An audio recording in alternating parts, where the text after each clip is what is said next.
Bonjour à toutes et à tous et bienvenue dans ce nouvel épisode de Tant qu'il y aura du Wi-Fi. Et attention, là, je reçois les rois du divertissement et je suis très content de vous recevoir. Philippe Chéreau, Christophe Ajus, merci beaucoup d'être là. Merci Julien. Bonjour, je suis Philippe Chéreau.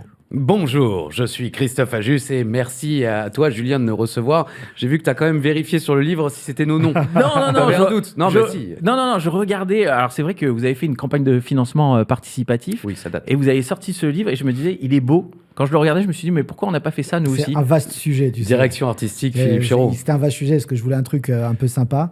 En fait, grâce à nos gentils donateurs, merci encore, on a réalisé ce livre qui au début ne devait pas être aussi beau, ne devait pas être aussi long, gros, avec des photos en couleur. Et grâce à votre générosité, on a pu faire ça. Parce qu'au fur et à mesure que la cagnotte augmentait, on se dit on va rajouter ça. Génial. Et lui, franchement, pas de m'engueuler en fait à chaque fois. Très bonne idée. Vrai. On peut toujours l'acheter au final. Bien sûr. Oui, maintenant, il y a un site internet, effectivement, où on peut le commander. Simplement 2.fr, tout simplement, avec une réédition, parce qu'au début, on a été pris de court, c'est allé très, très vite. Donc maintenant, il y a une réédition bien plus propre, où mon nom est bien orthographié. Voilà, parce que sur la première édition, mon nom n'était même pas bien orthographié. Il y avait une coquille. Donc, on vous rappelle, vous êtes les rois du divertissement. Vous avez commenté tous les matchs de catch depuis maintenant combien de temps? C'était ce duo a existé un peu plus de 25 ans. Un peu plus de 25 ans. Et malheureusement, ce duo s'est arrêté il y a quelques mois. Vous êtes un peu comme moi, les maudits de 2025 en télé. On est plusieurs comme ça. Surtout qu'on a un petit peu les boules parce que, déjà, il ne voulait pas que je continue avec lui. Ouais, j'ai bien compris. On va en reparler. Mais toi, en plus, avec ce qui est sorti il n'y a pas longtemps, tu te dois dire en fait tout ça pour ça, quoi. Oui, on va pas en parler ici, mais c'est vrai qu'on va pas refaire le truc. Mais bon, j'ai pensé à toi quand j'ai vu tomber la nouvelle. J'ai dit, franchement, tout ça pour ça. Quoi. C'est une autre histoire. Mais on va parler avec vous. On est de tout cœur avec toi, en tout cas. Merci beaucoup, c'est gentil. Mais c'est vrai qu'on a été concurrents, en fait, pendant de longues années, puisque moi, j'étais sur Game One, vous étiez sur des chaînes concurrentes où, justement, vous faisiez des audiences extraordinaires. Sur Game One, nous, on a voulu pendant des années avoir, justement, des programmes de catch, parce qu'on se disait, il faut qu'on chope l'audience. Et ensemble, on va parler de ce duo mythique, l'origine story de ce duo, mais aussi la dernière émission, la fin.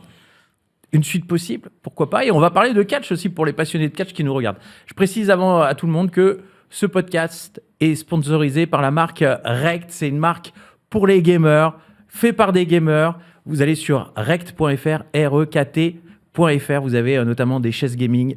Vous avez des claviers magnétiques maintenant, AZERTY. C'est très rare quand même en France. Et vous avez des tables gaming. En fait, c'est pas vraiment sponsorisé, c'est ma marque et je fais de la promo. Ah oui, d'accord, ok, pardon. Alors, il faut y aller vraiment alors dans ce cas-là. REKT, c'est ça? REKT.fr, voilà, rekt.fr. J'ai pas de sponsor sur ce podcast, donc je fais la promo de ma propre marque. Invités, je comprends que t'es pas de sponsor. T'as vu son pull surtout.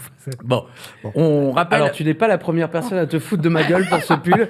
Moi, je le trouve très joli. Non, il est très beau. Ouais. Mon grand-père a le même et franchement, il est... C'est presque une mire de télévision, tu sais, c'est pour régler la couleur. Bon, laissez en commentaire s'il est vraiment dégueulasse ce pull. Non, mais il est pas dégueulasse. Alors il est trop grand, mais c'est parce que j'ai pris du poids. Et après, moi je trouve que les couleurs. Oversize, c'est la mode, Christophe. Je savais qu'en vous invitant tous les deux, c'était sûr que ça allait déraper dans tous les sens. Tu vas avoir du mal à en placer une avec lui. Ça va être dur. Avec vous deux surtout. Bah oui, il parle de moi, mais monsieur Chéreau, c'est vous qui habituellement prenez la parole. Je vous en prie. Moi, ça fait longtemps que je l'ai pas bâché parce que je suis plus à l'antenne depuis pratiquement 2 mois.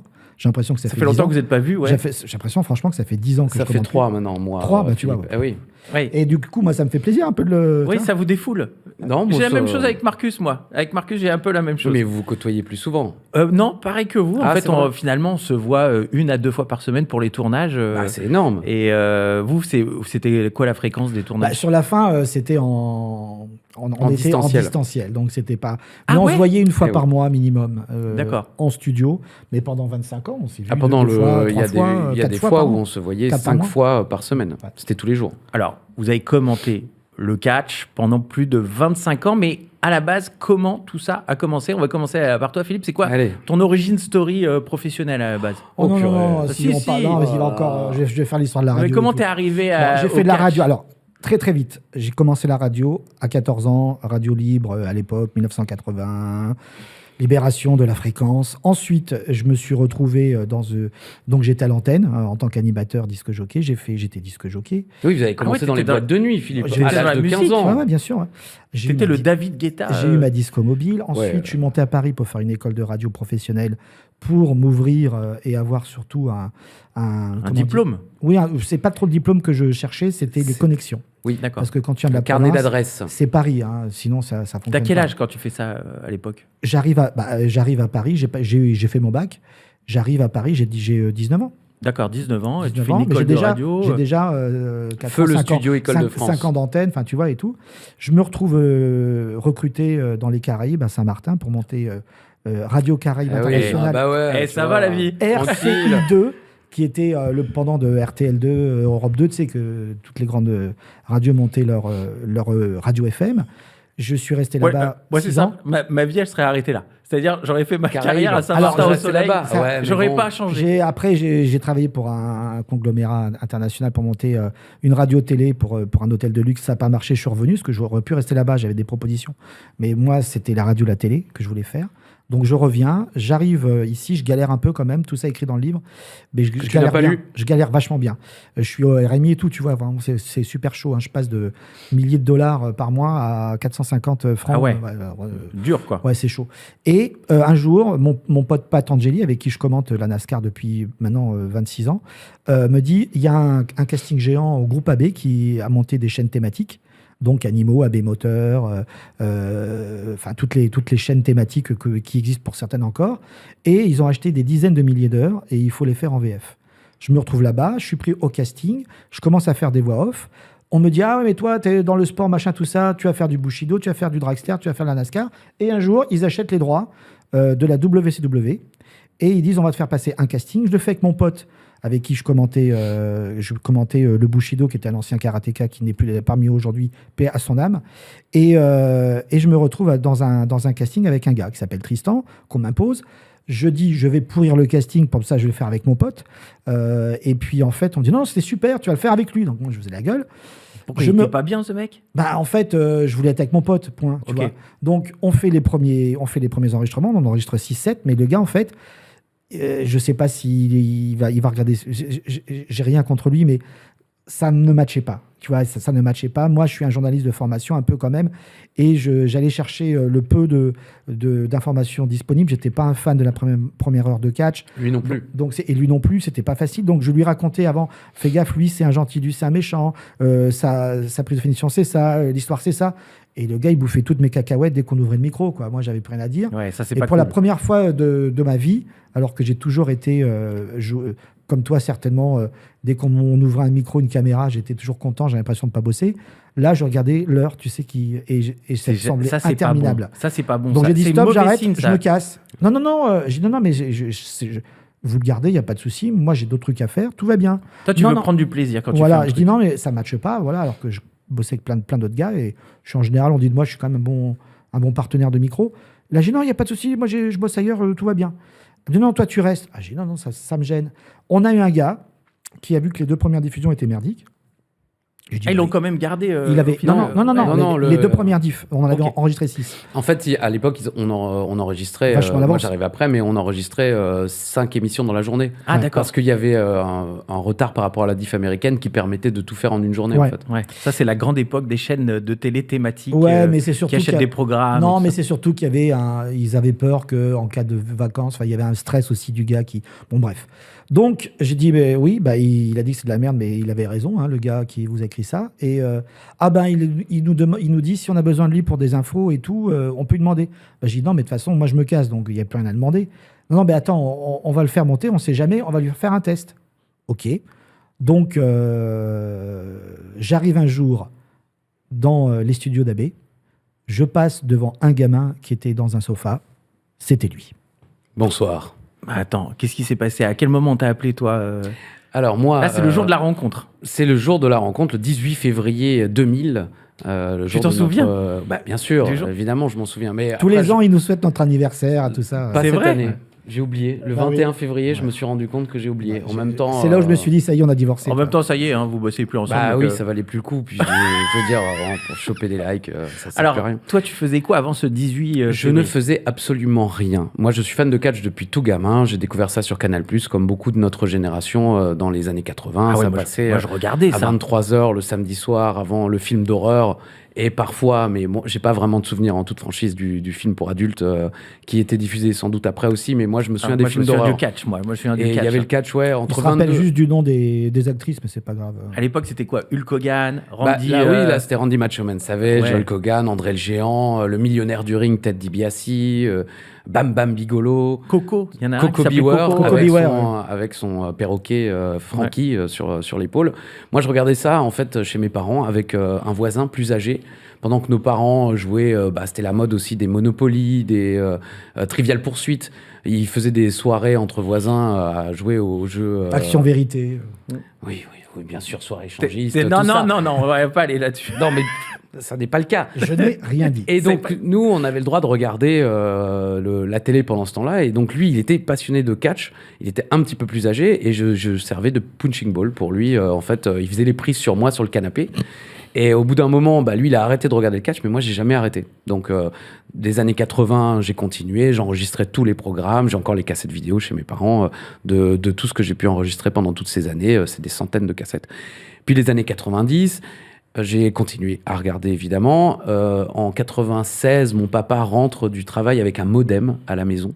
Parce qu'il s'occupait de l'informatique dans sa boîte de transport. Et il découvre Internet. Donc, alors pour au les boulot, plus jeunes qui nous écoutent, ça c'est le truc qui nous permettait à l'époque de se connecter à Internet. C'était une connexion par téléphone, ça coûtait une blinde. Sauf qu'à l'époque, il y avait quand même, tu t'en souviens peut-être, les kits, tu sais, 2 heures gratuites avec Avast Online, AOL, tout à fait. 50 heures gratuites. Oui, 50 heures non, quand même pas. Enfin, si, moi j'avais un 50 heures gratuit à un moment donné. Ok, en province. Liberty Surf. Ok, peut-être. Liberty Surf, ouais, tout à fait. Liberty Surf, des marques qui n'existent plus. Moi, je tannais donc ma maman avec laquelle je vivais à l'époque, évidemment, pour acheter tous ces trucs pour avoir des heures gratos. Et j'ai donc Internet aux alentours de 96-97. Et un voisin à moi, fan de catch aussi, plus le même, mais qui était mon meilleur pote à ce moment-là, a aussi Internet chez lui.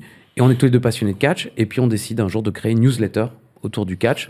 On était tous les deux en terminale ES, économique et sociale, et on était tous les deux abonnés à Alternative économique, parce que nos profs d'éco nous obligeaient, entre guillemets, à nous abonner à ça. Et donc, on crée une newsletter qui s'appelle Alternative Wrestling Newsletter, qui n'était pas la première, mais on était la 2e newsletter française, il y en avait une. Mais comme elle ne nous plaisait pas, celle-là, on a décidé de créer la nôtre. C'est marrant parce que les newsletters, c'est un peu à la mode aujourd'hui, mais à l'époque, en 97, c'est pas trop le cas, quoi. En l'occurrence, si. En tout cas, dans notre milieu-là du catch, c'était vraiment le seul truc. Il n'y avait pas de site internet. Il existait un site internet autour du catch en français, c'était un site québécois, et il fallait attendre une semaine pour avoir les résultats d'un show qui avait lieu le lundi. D'accord. C'était seulement le dimanche suivant qu'on avait les résultats des shows. Bon, le mec uploadait des photos et tout. En plus, c'était écrit en québécois, t'imagines. En plus. Mais donc, la newsletter, c'est vraiment... Il y en avait énormément en anglais. On était abonnés, tout était gratuit évidemment, on était abonnés à toutes les newsletters anglaises, mais il en existait une française, mais le mec faisait un peu ça par-dessus la jambe en quelque sorte. Donc on s'est dit... Tu mettais quoi, les résultats? J'ai failli dire par-dessus... La 3e corde. Mais on n'a plus les réflexes. On n'a plus les réflexes. Ouais, vous m'en faites un quand même. À la fin, calme-toi. C'était gentil. Il faut bien que les gens restent un petit peu sinon, bien parce sûr. qu'ils ne s'intéressent pas à ce ça qu'on dit. Intérêt. Eux, ils veulent juste les cris. Donc patientez, ça viendra. Et donc, du coup, là, tu dis quoi dans la newsletter en fait? Ah oui, donc c'était les résultats, effectivement, les news et rumeurs, tel catcheur va débuter. On avait aussi des articles, on avait des gens qui, au début, on faisait un numéro par semaine, tous les deux. Et ensuite, au fur et à mesure, c'est devenu un numéro, 2 numéros, 3 numéros, et puis finalement, c'était un numéro par jour, parfois 2 numéros par jour. Je trouve ça incroyable. Et il y avait les news et les rumeurs, il y avait des gens qui écrivaient des articles. Parfois, quand on n'en avait pas assez, on écrivait des articles nous-mêmes, mais sous pseudonyme, pour faire style, il y avait, une vraie rédaction, quoi. Il y avait le mot du rédacteur en chef que j'étais, enfin, on se prenait très au sérieux. C'est génial. Maintenant, il y a des gens qui font croire que c'est eux, ils se mettent en IA et tout ça, tu vois, on reste dans le même truc. Ouais, un peu, c'est vrai. Mais là, je trouve ça passionnant de se dire... Toi, t'es étudiant à l'époque? On était lycéens. T'as même pas le bac? Moi, j'ai commencé en première à faire ça. J'ai redoublé ma première, donc mon pote qui était un an de moins que moi lui était en première aussi finalement. Et donc oui, en première, terminale, on passait notre vie à faire ça. On allait en cours toute la journée, puis le soir on rentrait, on se connectait 10 minutes pour récupérer nos newsletters américaines, on lisait tout, et puis ce qu'on trouvait intéressant, on le traduisait. Incroyable. En mettant quand même, on essayait quand même de mettre la source.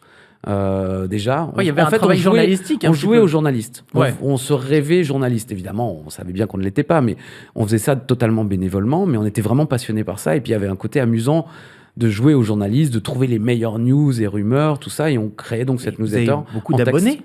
On en avait au début une dizaine, et puis à la fin, quand on a terminé en 2001-2002, on en avait quelques milliers. Après, je peux pas te dire qu'ils lisaient tous, mais on envoyait à quelques milliers de personnes. C'est énorme. Et vous ne gagnez pas de votre vie avec ça.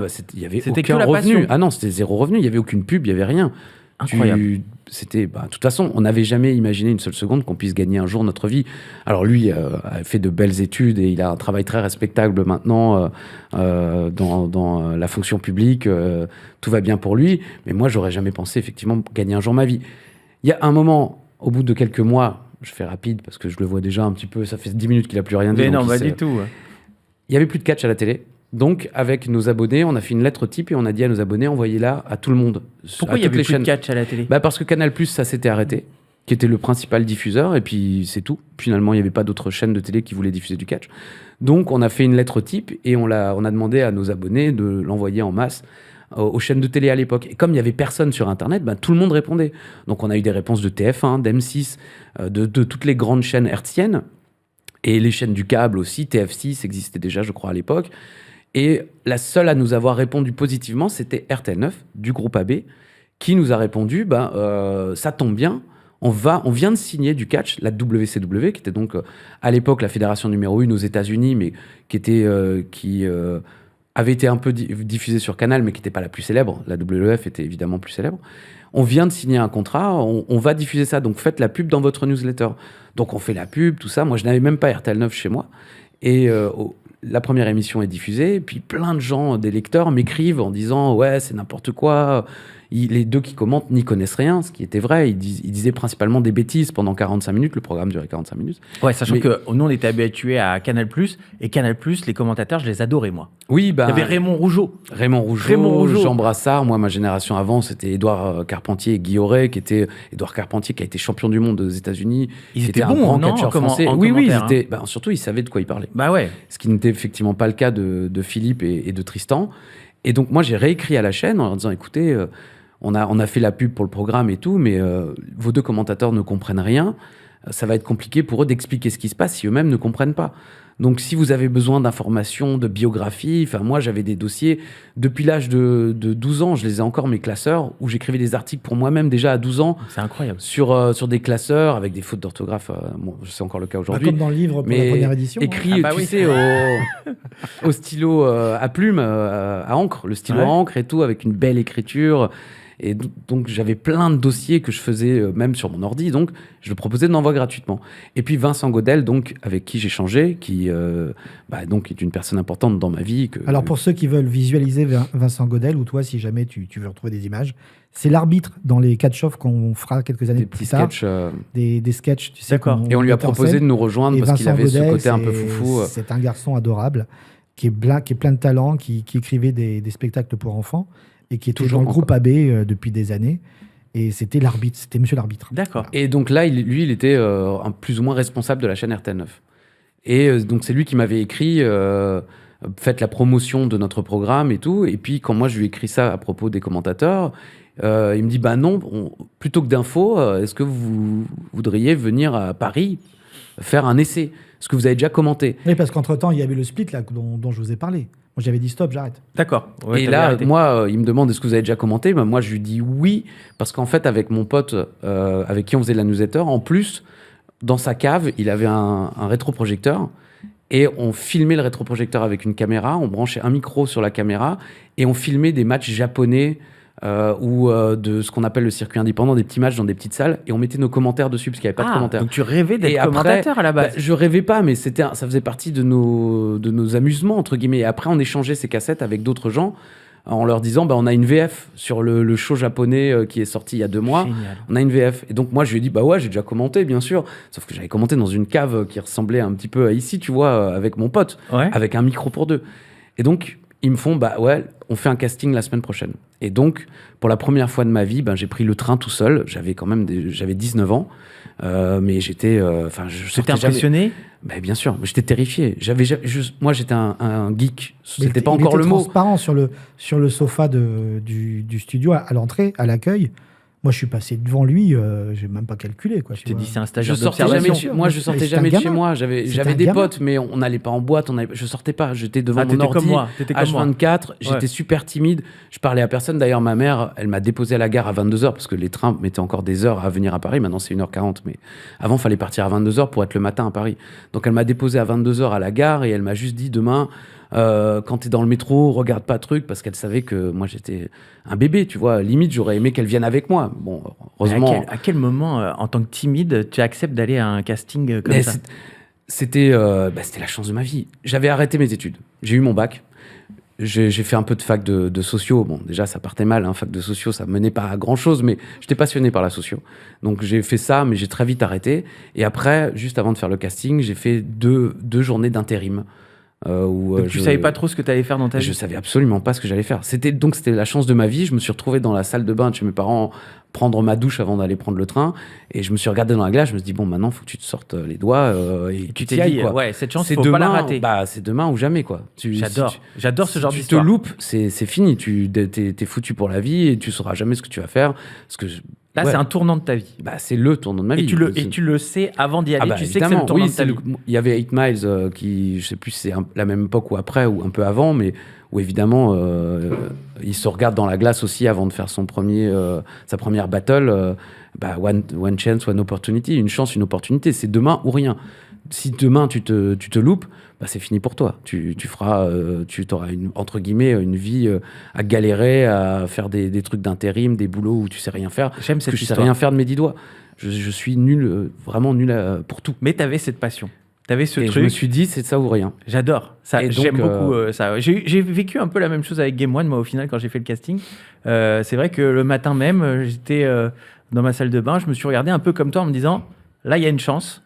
Il va falloir ne pas la rater. Il y a un vent de chance qui arrive sur toi et tu sens le vent frais arriver et tu dis, faut y aller, quoi. Ouais, j'aime beaucoup ton.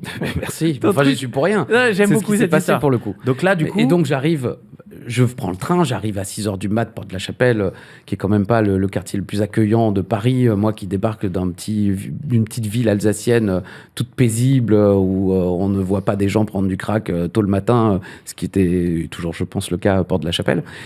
J'arrive au studio du groupe AB, je suis déjà un peu impressionné parce que moi, c'est Club Dorothée, c'est toute ma vie, en tout cas d'enfant, comme moi toi. Aussi, pareil. On était des heures tous les mercredis. Et j'arrive à la Sécu, il y avait déjà notre ami Eric, qui est devenu un pote après, puisque évidemment, on a bossé 25 ans ensemble. C'est le mec de la Sécu? C'est le gars de la Sécu, oui, Eric. Okay. Oui, pas de la sécurité sociale. Hein. Non, oui, merci. Ouais. Et donc, je demande, je viens pour le casting et tout.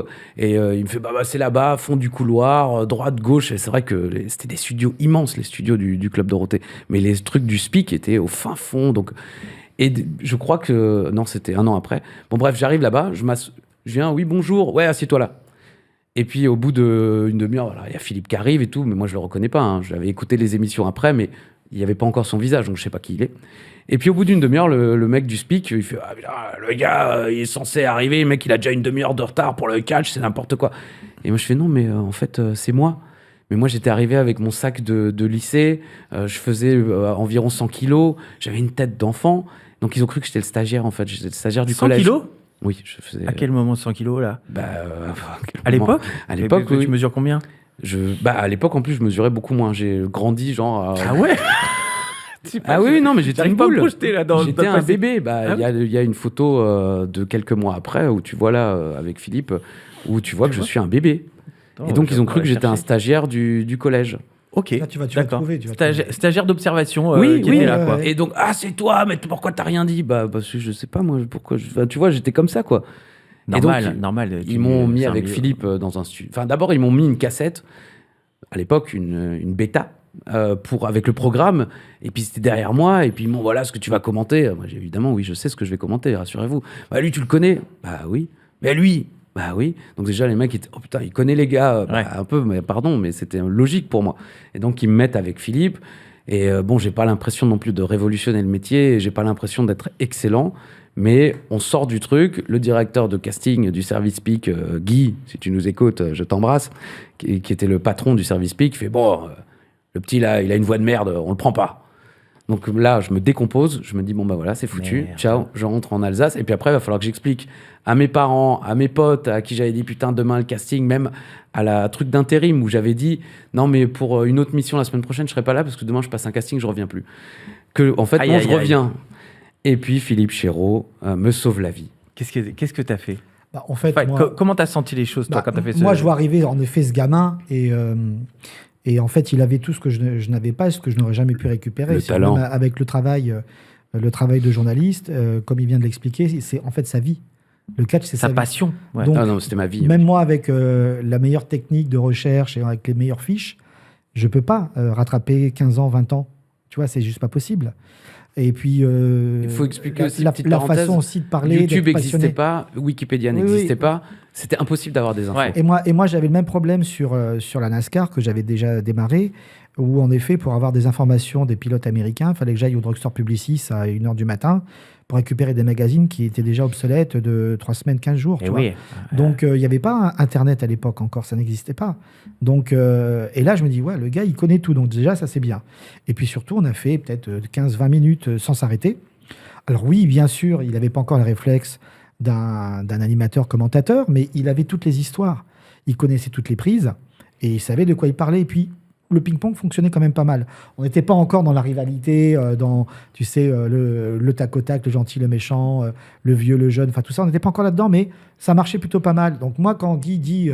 Guy qui nous a mis quand même le pied à l'étrier, on peut le remercier, mais pour lui, c'est vrai que c'était un peu violent. C'était un producteur parisien à l'ancienne. Déjà, il m'appelait Coco, tu vois. Et tu vois, il dit tu vois, mais à l'ancienne, quoi. Et puis sans pitié. Il n'a pas du tout eu de pitié pour l'enfant que j'étais, quoi. Il a une voix de merde, il se casse. Il entend ça, et moi, je dis, bah écoute, de toute façon, c'est ça ou rien. Donc moi, si vous ne le gardez pas, on fait un essai, on essaye de voir comment ça marche, et puis de toute façon...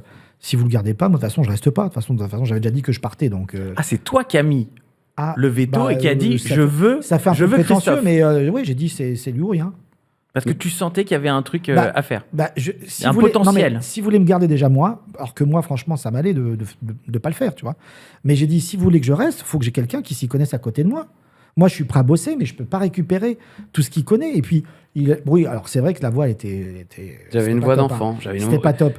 Mais du coup, je demande aux ingé-sons, je dis est-ce qu'on peut éventuellement un peu pousser au niveau des réglages? Ils disent ouais. Et puis voilà, et puis on est parti comme ça, et ça fonctionnait tout de suite en fait. Donc là, on se retrouve avec le combo idéal pour un commentaire, c'est-à-dire ce qu'on a connu pour le football pendant des années. Thierry Roland, journaliste, et Jean-Michel Larquet, consultant, ouais. Mais qui connaît, parce que c'était un ancien joueur, ancien entraîneur, qui connaît le football. Écoute, là, on a le consultant qui connaît le catch. C'est exactement ça. En fait, le problème qu'on avait, nous, sur les chaînes thématiques du groupe AB, qui commençaient, quand on arrivait sur des programmes de sport ou de divertissement sportif, puisque c'est le cas du catch, on n'avait pas d'anciens champions, même s'il y en avait qui se déclarent anciens champions du monde, qui n'ont jamais été. On n'avait pas d'anciens champions de catch. Et moi, de l'autre côté, j'avais pas de pilote NASCAR français. Donc, il fallait bien qu'on soit deux journalistes ou qu'on soit deux gars qui soit étaient passionnés, soit étaient journalistes spécialisés, mais on n'avait pas les consultants au sens propre du terme. Le gars qui a été le professionnel de la profession du thème que l'on commente. Donc là, en fait, j'avais juste une mine d'or à côté de moi en termes d'histoire. Et j'avais un gars qui s'y connaissait bien, puis qui était quand même sympa. Alors, un peu jeune, oui, la voix n'était pas top, mais ça l'a fait. Et très vite, en effet, après, oui, les choses se sont enchaînées. Et voilà. Alors après, ça s'est arrêté au bout d'un an parce que la WCW a été rachetée par la WE. Entre-temps, l'EF est tombé et le est arrivé, World Wrestling Entertainment. Et donc, il y a eu une période, en fait, où il y a eu des négociations au niveau du contrat. Donc, c'est vrai que pour Christophe, il va vous l'expliquer, mais il a très mal vécu ça parce qu'on peut comprendre qu'au bout d'1 an, son rêve... Ouais, c'était son rêve. Il a vécu un rêve. Ouais, c'est vrai. Le gamin, il a vécu un rêve. Avec tout ce qu'il a raconté, tu imagines bien que Enfin, je veux dire, tout le monde a envie Toi, de tu avais vivre ça. d'autres activités parce qu'à côté, Moi, j'avais- tu j'avais fais des bossé, commentaires. tu vois. Alors moi, j'étais devant et derrière la caméra, parce que en fait, une fois que j'avais... Tu vois, lui, quand il est arrivé, il a dit, ouais... ou toi, quand tu as fait ton casting, c'était pour dire, je vais vivre. Moi, c'était pour bouffer, en fait. Tu vois, Ouais. moi, quand j'ai fait le casting à AB, quand je suis arrivé, c'est que j'étais vraiment dans la merde. Donc, Ouais, moi c'était pour manger. Sinon, Mais à j'avais- cette époque-là, tu fais plein d'autres trucs à côté. C'est Mais ça entre-temps, AB m'a ouvert les portes, m'a donné plein d'opportunités. Bon, après, moi, je suis un bosseur. Hein. Enfin, après, peut-être T'as que produit les des gens émissions, diront que je bosse pas bien, mais en tout cas, moi, je bosse. Moi, c'est ma. C'est vrai, il c'est bosse ma pas culture. bien. Non. Voilà, donc voilà. Mais honnêtement, je bosse. Et en effet, Oui. j'ai eu plein d'opportunités qui se sont créées. Et j'ai fait plein de choses. Donc, si tu veux, en effet, le catch, pour moi, c'était une récréation. Ouais. C'était un Et truc en moins, mais voilà. c'était pas Et- très grave. Et quand ça s'est arrêté, on s'est quand même un petit Pour peu... lui, c'était juste un enregistrement tous les mois, Ouais. limite. À ce moment-là, Ouais, au c'est tout ça. début, on enregistrait une fois par mois toutes les émissions du mois. Et puis voilà. Mais moi, c'était mon seul revenu, mon seul truc, ma seule Ouais. vie. C'était ton tout. Après, D'ailleurs, au moment où on te dit, bon, au final, Philippe a insisté. Ah non, mais j'étais à tu côté. fais- Moi, mais j'étais t'étais à là, côté. t'étais là à J'étais là, côté. j'ai tout vu. Alors, qu'est-ce que tu ressens à ce moment-là Qu'est-ce que je ressens? Un soulagement et puis une énorme fierté. Moi, je me dis, enfin, ma vie est sauvée, quoi. Et c'est pour ça que je le suis extrêmement redevable, malgré tous les. Tu rentres chez toi à Strasbourg et tu dis Moi, quoi, j'écris d'abord à mon meilleur pote Alain, qui est encore mon meilleur pote aujourd'hui, qui, c'est pour ça que je m'en souviens de la date, publie directement un message sur la newsletter en disant Breaking news, Christophe Ajus aujourd'hui était à Génial. Paris et il vient d'être signé pour commenter le catch sur les chaînes RTL9 et Action, puisqu'il y avait également la chaîne Action. Génial. Et donc, oui, Et moi, là, tu ressens quoi dans une joie incroyable. Enfin, ouais, je suis sur un nuage. Tu Et vois, comment tu fais les premières émissions? Comment tu appréhendes tout ça terrifié, cela dit. Et puis terrifié après de lire sur les... Parce qu'il n'y avait pas encore les réseaux sociaux, mais il y avait déjà des forums de catch que je pratiquais déjà, parce que j'étais Ils moi-même étaient fan. raides, les mecs. Et Ils le étaient premier raides. message sur le forum d'RTL9 me concernant, c'est qui ce puceau prépubère que vous avez mis à l'antenne? Aïe, aïe. Donc j'écris immédiatement à Vincent Godel, je lui dis écoute, si tu veux que je démissionne, et il me dit mais non, qu'est-ce qu'on en a à foutre des gens d'internet. Ah ouais. Donc je me dis quand même j'ai eu de la chance parce que dans un sens il en a rien à faire des commentaires négatifs, mais il a quand même lu le mien. C'est vrai. Mais le mien n'était pas aussi virulent. Le moi c'était juste si je peux aider. Là Mais c'était juste. Il était hyper affecté et je me rappelle très bien c'était horrible. de beaucoup de discussions qu'on a eues à ce moment-là. Moi, j'étais un peu son mentor, hein, enfin, toute proportion gardée. J'essayais de lui dire, voilà, fais attention à ci, fais attention à ça. Et je lui disais, lis pas. Parce que je savais que, de par son jeune âge, de par sa passion, il pouvait être Ça peut affecter, ouais. J'y lis Non, pas, et puis moi lis pas. j'ai ce côté psychologique. Moi j'aime me faire du mal. Ah oui. Je suis pas forcément maso physiquement, mais psychologiquement. Oui, mais j'aime- ça, c'est le catch. Quand je vais trop bien, Les je catcheurs vais- adorent se faire du Je mal, cherche des physiquement. choses méchantes sur moi. Ah ouais. Oui, ça m'arrive encore aujourd'hui. Et le moment justement où ça s'arrête, parce que voilà, Les il y a changement de les contrat. contrats s'arrêtent, il n'y a plus de trucs à commenter. Et là, c'est la fin de ma vie. Là, je tu reste le- enfermé chez moi pendant 8 mois, je mange plus. C'est vrai. Je perds 40 kilos en 3 mois. Même la mère d'Alain, à l'époque, me voit pas pendant 2 mois. Et puis tout d'un coup, j'arrive et je suis comme ça. Oh merde. Et elle a limite pleuré parce qu'elle s'est dit, mais qu'est-ce qui lui arrive? Il est malade, un truc comme ça, quoi. T'avais touché Et- ton rêve et là ton rêve ça était s'arrête. parti. Et la gentillesse de Philippe, c'est que lui, il continue à vivre et tout, mais il m'appelle quasiment une fois par semaine pour me dire, écoute, je viens de voir les patrons, ils sont en train de négocier, t'inquiète pas, mais c'est semaine après semaine après semaine. C'est adorable, Philippe. Et ah oui, non, Bah si, c'est adorable parce si, que c'est juste un petit jeune surtout que dans t'avais ce métier, rencontré. oui, et Bon, puis moi ouais. j'étais rien. Non, mais après, pour moi, c'est naturel. Donc c'est Non, pas- mais c'est Notre dans ce relation, milieu- c'est après a grandi avec au fil des années, mais là à ce moment-là, Après, tu ça faisait sais, que quelques alors, mois qu'on Oui, se oui. connaissait. Dans le milieu Honnêtement. des médias, la bienveillance Ah non, oui, est souvent rare hein, quand Ok, même, alors, Philippe. hein. je Bravo. le prends, surtout aujourd'hui, je le prends vraiment avec plaisir. Mais moi, avant d'arriver là où j'étais, j'ai traversé quand même beaucoup de choses. Ouais, tu sais d'où Je tu l'écris viens. dans le livre, tu vois, j'étais bec quand j'étais gamin, donc pour moi, c'était une victoire que de parler dans un micro et de plus bégayer. Tu vois, les gens qui m'ont connu gamin, quand ils ont su plus tard que j'étais animateur radio dans un premier temps et après commentateur, ils y croyaient pas. Ouais, c'est une belle victoire. Donc tu vois, moi je suis passé par ça, je suis passé par d'autres trucs comme j'ai dit, tout est écrit dans le livre. Hein. Et c'est pas pour dire, et même Christophe, ce qu'il a écrit de personnel, c'est pas pour dire regardez-nous, machin, c'est pour donner de l'espoir parfois à des gens qui peuvent connaître la même chose que nous, ou pour dire que vivre un rêve c'est possible. Enfin tu vois, c'est pas pour dire on est des costauds, non, c'est pour dire voilà. Et pour moi c'est naturel. Et tu sais, c'est comme tous ces gens qui sont dans des associations caritatives ou des associations contre certaines maladies, en général, c'est des gens qui sont touchés par la maladie. Parce que, en général, tant que t'es pas touché, t'en as rien à foutre. C'est vrai. Donc un mec, si ça avait été un autre gars, il l'aurait jamais appelé, il aurait dit on verra plus tard. Quand tu vis des choses difficiles dans la vie, tu te mets à la place des gens et tu te dis merde, quand même, un coup de fil, c'est rien. Même si tu te retrouvais un peu en lui quelque part, sur ce que tu avais vécu, des trucs comme ça. Il était super sympa, il était passionné et j'imaginais combien ça avait dû être violent pour lui. Bon, déjà, toutes ces histoires de forums à la con.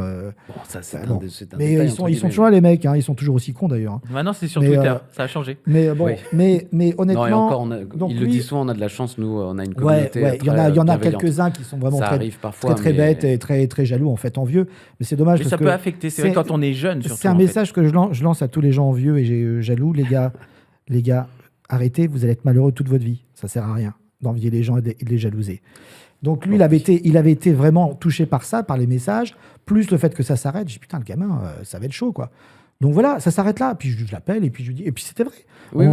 On faisait vraiment du lobbying. Mais moi, je faisais du lobbying en interne parce que finalement, moi aussi, de manière un peu personnelle, c'était ma récréation, comme je disais. Ouais, tu t'étais marré à le faire. Je m'entendais bien avec lui. Puis finalement, on avait commencé à faire on avait trouvé un peu nos marques, on commençait à avoir nos personnages et quand j'y allais, j'étais content, tu vois. J'allais en disant, ah super, je vais faire du catch aujourd'hui. Alors qu'avant, c'était, oh, putain, je vais faire du catch.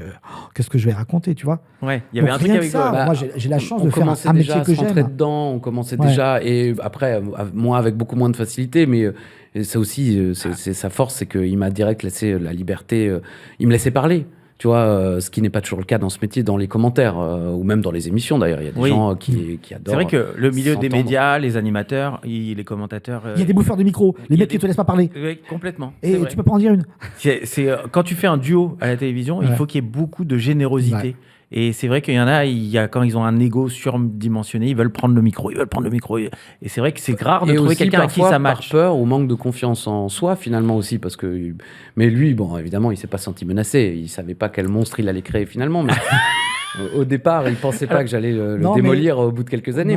Mais alors tu sais. Mais il m'a laissé beaucoup de liberté, beaucoup c'est de votre place. Personnage alors, qui donc, parle. Bon, il revient. Il revient déjà. Je le reconnais pas. Il a perdu 30 kilos. Il passe devant moi dans le hall d'AB donc en mai 2002. Donc, toujours le même siège. Non. Là, je suis en train de parler à Eric et il passe devant moi et je suis. Mais c'était Chéreau, ça. Ah ouais, parce qu'Eric, il parle parfois un peu titi pareil. Ah ouais, il t'a pas reconnu. Et puis en haut, Philippe. Et il se retourne. Et je vois sa tête que, oui, c'est plus la même personne qu'il a. Bon, t'allais mal à ce moment-là. Là, j'étais libéré. T'étais content que ça revienne. Oui. Mais j'ai eu une année très compliquée parce que je sortais plus de chez moi. Parce que dès que je sortais de chez moi, je croisais quelqu'un qui me demandait alors, le catch, ça revient quand? Je sais pas. Donc au bout d'un moment, tu sors plus parce que tu veux plus rencontrer de gens pour qui te posent pas la question, qui te bouffent, quoi. Mais heureusement, ça revenu. Et là, ça va durer de longues années du catch avec toutes les stars du catch que vous avez commentées. Comment se crée, parce que vous avez un vrai duo, vous avez, pour moi, vous êtes les rois du divertissement. C'est pas évident. Non, commenter du catch, c'est pas évident quand même. Faut remettre les choses en perspective. C'est pas vraiment un sport, c'est un spectacle, mais en même temps, c'est assez sportif. La chose plus facile finalement. Moi, je trouve que c'est plus difficile au final qu'un vrai sport comme de la boxe ou un truc comme ça. Comment vous créez vos personnages? À quel moment? Parce que vous avez vraiment deux personnages qui sont complémentaires et il y a du tac au tac tout le temps. Comment ça se crée ce truc-là? Moi, j'ai une façon de travailler. Il peut en témoigner. Il m'a vu bosser avec plein de gens. J'ai eu beaucoup de consultants. J'ai commenté plein de trucs avec des gens plus ou moins, d'ailleurs, bons camarades de micro. On veut des noms. Mais en fait, moi, ce que je dis même aux jeunes qui me demandent conseil maintenant, vu mon âge, je leur dis soyez vous-même, soyez sincères et vrais. Et votre identité, en fait, elle transpire à l'écran. Elle se sent à travers un micro. Moi, j'ai commencé dans la radio, donc c'est une école qui est très, très contraignante. C'est une super école. La radio, tu dois articuler, tu dois parler français, tu te plantes ou tu bégayes. T'imagines pour moi comment ça avait dû être stressant. Excusez-moi, je reprends. La télé, tu fais une connerie, tu fais un petit clin d'œil. Je reprends. Tu vois, c'est pas pareil. C'est pas pareil. Donc, soyez vrais, soyez vous-même. Les gens vont vous aimer soit vont vous aimer ou vous détester pour vous-même. Donc, faites pas d'efforts. Ça ne veut pas dire qu'il ne faut pas travailler, mais ce que je veux dire, c'est soyez vous-même, parlez vrai et ne mentez pas. Et après, on vous aime pas, vous êtes fait pour ça ou pas. Et avec Christophe, ça s'est fait naturellement. Et il était tellement après, il avait compris que moi j'allais être gentil parce que c'est un peu ma nature, ce qui n'est pas toujours d'ailleurs bien dans la vie. Il commentait naturellement, donc quand les méchants faisaient des trucs de méchants, il était choqué, et puis comme il ne connaissait pas tant que ça le catch, ça le surprenait, il y avait des libertés par rapport à un vrai naturel, sport. tu vois, c'était naturel. Donc moi je me suis plutôt mis, et puis j'étais jeune, donc à l'époque, début des années 2000, ce qui était à la mode, c'était plutôt les mauvais garçons. Bon, c'est sans doute encore le cas, mais tu vois, c'était The Shield ou ce genre de série, ou même Les Sopranos, où c'était les méchants qui étaient les rôles principaux finalement. Mais de toute façon, les méchants sont toujours intéressants, les charismatiques, fascinants, bien sûr. Bad Boys. Mais donc c'est comme ça que c'est mis en place. Lui jouait naturellement le mec gentil, et puis moi, comme je suis un connard, je jouais naturellement le méchant. Comme le plus beau des compliments. Le plus beau des compliments qu'on ait eu, en fait, c'est même pas un compliment, c'est une réaction. C'est-à-dire qu'un jour, il y avait un nouveau ingé son qui était en face de nous. Et donc, nous, on commente dans les petites cabines. On y a passé en temps cumulé des mois, des années. Et à un moment donné, le gars se barre. Donc, on le voit partir. Donc, on arrête. Donc, moi, je sors. Je dis, mais Non, mais vous vous engueulez. Je veux pas vous mettre mal à l'aise. Réglez votre histoire. Quand c'est fini, je reviens. Je dis, mais non, mais on enregistre là. Oui, non, mais vous engueulez. Non, mais c'est pour le programme. Et en fait, on était tellement dans des personnages où on s'engueulait. Lui, il était il était vraiment méchant. À tel point que même le fameux Guy Paquette était venu nous voir un jour et dire franchement, vas-y doucement avec Philippe, quand même, c'est limite. Et c'est moi qui étais obligé de prendre encore une fois sa défense. Je dis non, Guy, c'est bon. Sur les forums, les fameux forums, à part les mecs qui sont toujours aussi bêtes, pouvaient écrire des choses bêtes. Mais il y avait quand même plein de gens qui disaient c'est génial, ils n'arrêtent pas de se prendre média crédible. Je ne lui avais jamais dit, mais même ma compagne de l'époque, qui était une fois venue assister à un enregistrement, m'a fait la gueule en sortie parce qu'elle a dit t'es vraiment trop méchant avec lui. Oh là là, c'est énorme. Et je lui ai dit mais non, pas du tout. Enfin, mais c'est ça qui marche. C'est-à-dire ça crée, le public adore ça. Quoi. Exactement. Et puis ça s'était jamais fait avant. Enfin, ça s'était jamais fait dans le catch. Parce que nous, on s'est quand même inspiré des versions américaines. Ou moi, quand j'étais plus jeune, c'était aussi... après, c'était une autre manière de faire. C'était une autre époque, dans les années 80. Mais il y avait quand même déjà un peu méchant-gentil. Et c'est moi qui avais dit à Philippe, c'est comme ça, normalement, la routine dans le catch. Il y en a un qui supporte les méchants, un autre les gentils. Dans le catch français, à l'époque, en noir et blanc, il n'y avait qu'un seul commentateur. Il soutenait les gentils. Et là, on était deux. Donc et du coup, ce qui a peut-être fait la différence, c'est la manière dont le gentil répondait. Parce qu'un gentil ne répond pas. En général, il se prend plein la gueule et puis il dit rien. Il dit « Oh, c'est pas gentil. » tu vois. Et moi, je répondais. Oui. Mais je répondais du coup sur lui ou sur le catcheur, tu vois. Donc, il y a eu cette répartie qui est naturelle chez lui comme chez moi. Et on s'est bien trouvé pour ça parce que du coup, non seulement on commentait... Alors, moi, ce dont j'ai toujours eu peur, c'est de pas trop tirer la couverture à nous par rapport à notre histoire à nous. C'est arrivé quand même. Mais c'est arrivé plusieurs fois. Mais c'est arrivé aussi plusieurs fois. Et alors, je cherche pas à nous en défendre, mais c'est parce que aussi, quand les programmes étaient un petit peu, des fois, pas toujours hyper intéressants, d'un point de vue catchesque ou même d'un point de vue promotionnel, les histoires développées, nous, on faisait la différence, tu vois. C'est-à-dire que bien sûr. Plus le programme était top, moins tu nous entendais commenter et crier. Et le reste, fallait combler. Et quand il y avait des programmes il y a des moments où c'était pas facile, les histoires géopolitiques américaines qu'on devait subir, qui n'étaient pas les nôtres, fallait expliquer à chaque fois pourquoi, parce que c'était la guerre en Irak, on n'était pas d'accord, parce que Chirac avait dit que machin. C'était compliqué tout ça. Donc nous, on était la valeur, entre guillemets, ajoutée quand le programme n'était pas top. Et donc, du coup, ça fait que les gens soit nous regardaient parce que le programme était top, ce qui était largement le cas, mais quand des fois, c'était un peu moyen, ça arrive encore aujourd'hui, tu as des fois des Raw, des SmackDown qui sont moins... Bon, si les commentaires peuvent un peu compenser, les gens sont contents. Ils passent un bon moment, ils se divertissent, et du coup, nous, on dit on a fait le job. Je vais vous faire une confidence. Il faut rappeler quand même que vous faisiez une excellente audience. Alors, on nous les donnait pas, les audiences. On vous donnait pas les audiences. Ils avaient peur qu'on demande des sous. Alors moi, j'avais les chiffres d'audience, je voyais les courbes et je voyais que vous faisiez une audience incroyable. Et moi, le but, c'était qu'on arrive à être la première chaîne sur les 15-35 ans à l'époque avec Game One. Donc, on essayait de vous concurrencer et je vous ai regardé. Et j'ai adoré le programme. Et à un moment donné, je me suis inspiré de vous. Je vais être franc avec vous. Pour mon duo avec Marcus. On faisait une émission avec Marcus qui s'appelait Marcus versus Julien. Et le but, c'était de s'affronter sur un jeu mystère tous les deux. Et les premières émissions, Marcus, vous le connaissez, il est super gentil. Bah oui. Bon, moi, à la base, je suis gentil aussi. Donc, j'étais un peu le Marcus, quoi, c'est ça? Voilà. Okay. Mais moi, j'étais gentil aussi. Et les premières émissions, c'est chiant, c'est deux mecs gentils qui jouent. Il n'y a aucun intérêt. Et je me suis dit, j'ai regardé un peu ce que vous faisiez et j'ai dit, je vais faire le mauvais catcheur. C'est-à-dire le méchant catcheur. Et j'ai commencé à faire le méchant catcheur Et j'ai commencé à taper sur Marcus. Et il est très sympa, Marcus, parce qu'il rigole tout le temps et tout ça. Mais du coup, moi, j'ai reçu des gens en disant « T'es vraiment méchant avec Marcus ?» Mais tout ça, ça vient de vous, en fait. Je me suis inspiré de ce que vous faisiez, qui était génial. Désolé. Parce que c'était fantastique ce que vous faisiez à la télé. Merci beaucoup. Fantastique. Non, mais bien sûr, évidemment. non, encore une fois, je le dis, le catch, c'est pas facile. En vrai, commenter. mais justement, moi, je trouve que c'est plus facile. Après, lui a commenté beaucoup d'autres choses. Moi, il m'est arrivé de... Alors, on a été collègues à un moment, c'est que j'ai commenté du football américain féminin sur Game Tout à One. fait, sur Game One, ouais. Jusqu'à ce que la direction décide de passer une mi-temps une semaine et la deuxième mi-temps... Enfin, oui, parce qu'il y a des cartons, mais il y a aussi la mi-temps, la semaine d'après. Je sais. Mais bon. Mais ça, c'est encore un autre problème à Game One. Mais Philippe... Ça veut dire qu'il y en avait d'autres. Il y en avait d'autres. Il y avait les Naruto. Il y a un mec à la fermeture de Game One qui a fait un message sur les réseaux sociaux qui m'a fait beaucoup rire. Il a dit « Oh là là, Game One, les émissions de jeux vidéo, les machins. » Et ils nous ont fait découvrir Naruto. Ils nous ont diffusé l'épisode 42, après l'épisode 172 et après l'épisode 2 et tous les épisodes dans le désordre. Mais c'est pas grave, on était contents. C'est un autre problème à Game One. Il y avait des trucs un peu bizarres. Mais c'est vrai qu'il y avait cette émission. Je ne sais pas qui a acheté ça. Mais bon. En tout cas, là où je voulais en venir, c'est que moi, je trouve ça plus facile qu'un vrai sport ou autre parce que tu peux faire entre guillemets n'importe quoi. Le catch, c'est ça. C'est un peu foufou, un peu bébête. C'est du divertissement sportif. On a toujours tenté de respecter le plus possible quand même les catcheurs qui risquent leur vie parce que c'est dangereux le catch. C'est dangereux quand même. C'est très dangereux. Ils peuvent se sûr. blesser grièvement. Mais le programme en tant que tel, ça reste du divertissement. C'est pour mettre, comme le dit la WWE, des sourires sur les visages. Donc je crois qu'en ça, c'est quand même plus facile que de commenter un match de foot où on doit être de bout en bout. Bien sûr qu'il y en a qui se permettent de faire des vannes ou autres, mais les enjeux sont énormes entre les clubs, défaites, victoires, les budgets, tout ça. Alors que le catch, tout est scénarisé à la base, donc c'est quand même beaucoup.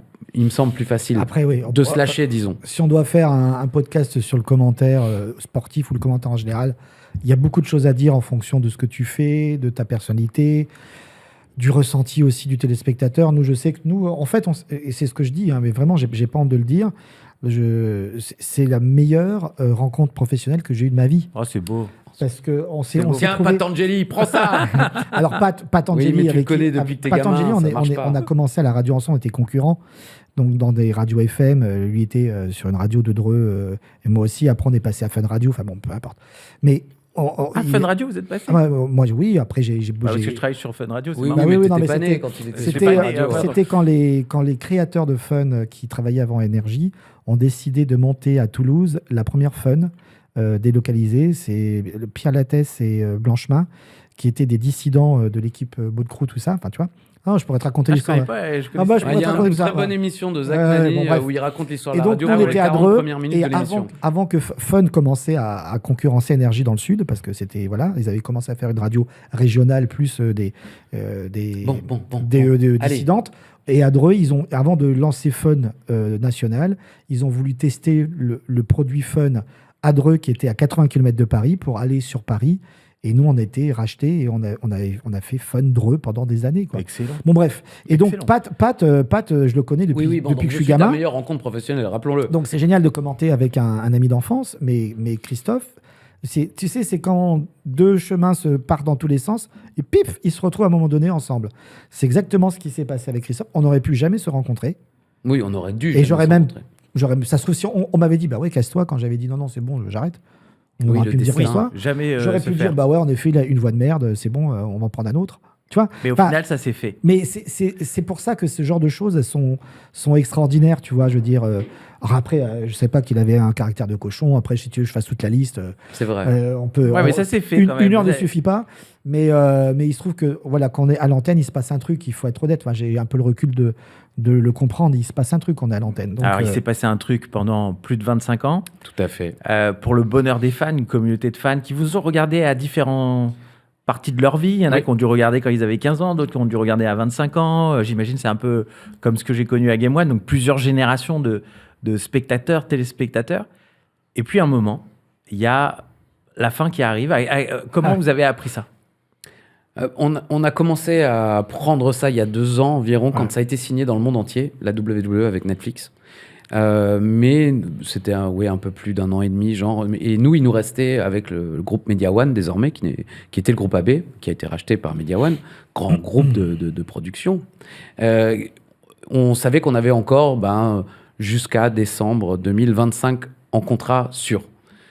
mais que derrière, ça devait partir sur Netflix. Ça devait partir sur Netflix. C'était dans le monde entier, c'était comme ça, il n'y avait rien à faire. C'est-à-dire le catch était diffusé sur Netflix dans le monde entier, mais en France, ça restait... Non, en fait, c'était pas encore tout de suite. Ça a commencé sur Netflix janvier 2025. C'est parce qu'il y avait des pays comme la France, l'Italie et d'autres qui avaient leurs droits qui couraient jusqu'à fin 2025.